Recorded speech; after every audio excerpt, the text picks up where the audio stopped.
Imagine sending your child to school knowing there might be a mob waiting for them outside. Your child has books in their hands, dressed for school, walking towards a building where people have made it very clear they don't want them there. Not because they did anything wrong, not because they weren't qualified, but because they're black. That's what the families of the Little Rock Nine were facing when 9 black teenagers attempted to integrate Central High School in Arkansas in 1957. See, those families weren't fighting for their children to be closer to whiteness. They were fighting for equal access to opportunities their children were being denied because they were black. Brown versus Board of Education had already ruled segregated public schools unconstitutional. Yet, Arkansas Governor Orville Faubus initially used the National Guard to block the Little Rock Nine from entering Central High. President Eisenhower eventually sent federal troops to enforce their entry.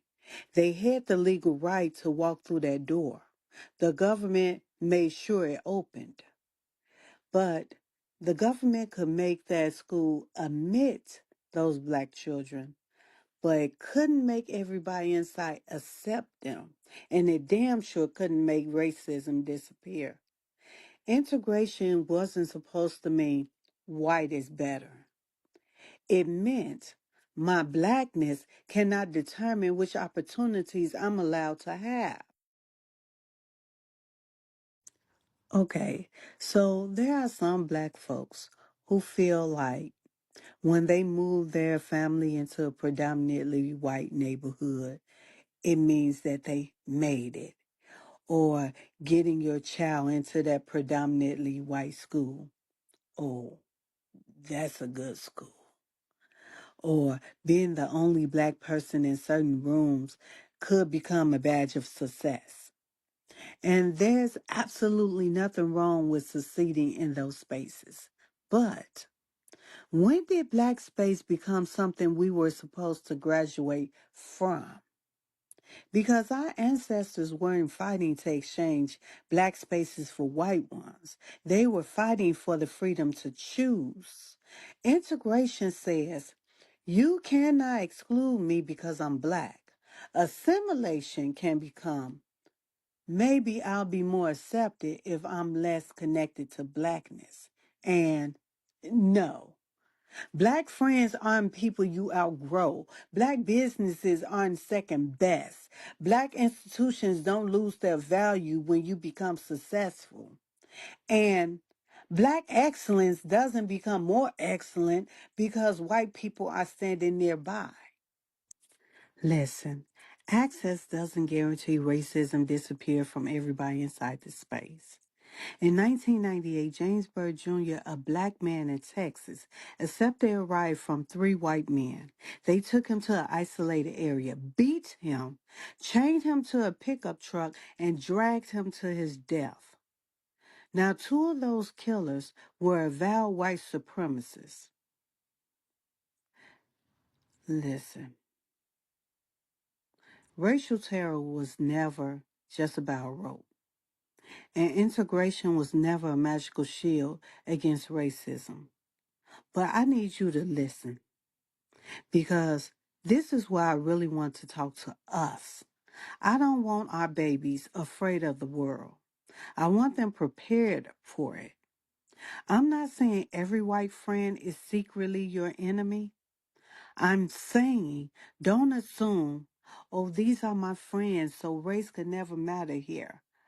Oh, this is a wealthy neighborhood, so racism couldn't happen here.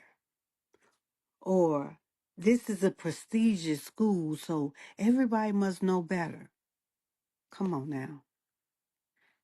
Because friendship doesn't make racism impossible. Money doesn't make racism impossible. Education doesn't make racism impossible. And success damn sure doesn't make your blackness disappear. So maybe it's time we update the talk. To our young kings and queens, Listen, go see the world. Go to the HBCU. Go to the PWI. Build in the black community. Take the corporate job. Travel. Explore. Live. You have choices our ancestors fought for you to have. But wherever you go, know who you are. Know your history. Know your rights. Pay attention to your surroundings. Trust your instincts. Stay connected to your community. And don't ever think you have to become less black to remain welcome somewhere. You don't owe anybody assimilation as payment for access.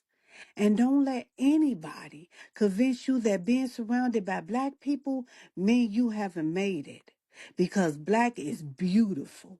Black community is valuable. Black spaces can hold education, entrepreneurship, culture, wealth, joy, safety, love, and belonging. You don't have to be the only black person in the room for that room to matter. So remember, access does not equal acceptance or safety. And just as importantly, success does not equal proximity to whiteness. Our ancestors fought so you could walk through doors that were closed to you. So walk through them. But understand something. You don't have to leave your people behind to move forward. You don't have to leave your culture behind. And you damn sure don't have to leave your blackness outside the door. Take it with you because there's absolutely nothing about being black that success requires you to escape. Be rooted in blackness and free to navigate the whole damn world. That's what they fought for then. And maybe that's the talk we need to be having now.